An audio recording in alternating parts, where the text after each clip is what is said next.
السلام عليكم. اعمل لايك للموضوع واشترك في القناة وفعل زرار الجرس عشان يجيلك كل الجديد لحد عندك.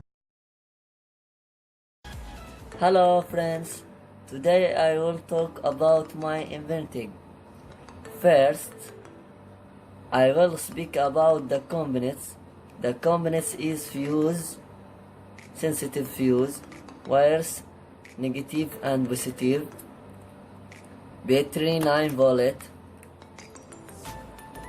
and lamp 3 volt, carton or iron, and bit wooden, and buzzers. After that, I will speak about how it works and what's way work. It's work on warning us from the fire, and it will work when it comes the fire to the device. It's warning about that. Thank you for listening to my invention. Next, the video. بسم الله الرحمن الرحيم. معانا اليوم جهاز اختراع منع الحريق. اختراع هذا الجهاز لمنع الحريق يمكن تحويله لجهاز إنذار منع السرقه او منع ارتفاع الماء. ادوات بسيطة يمكن كانت ولكن انا ما فعلته اليوم.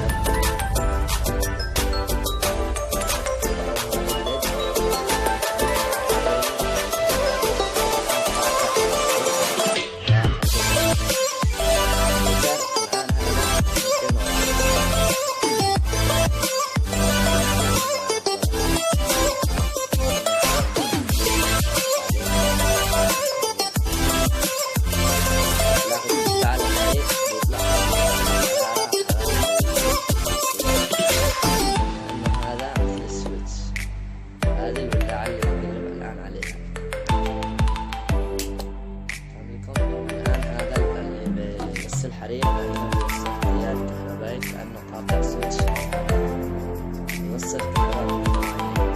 هذا الوايرين قاطع بين الليد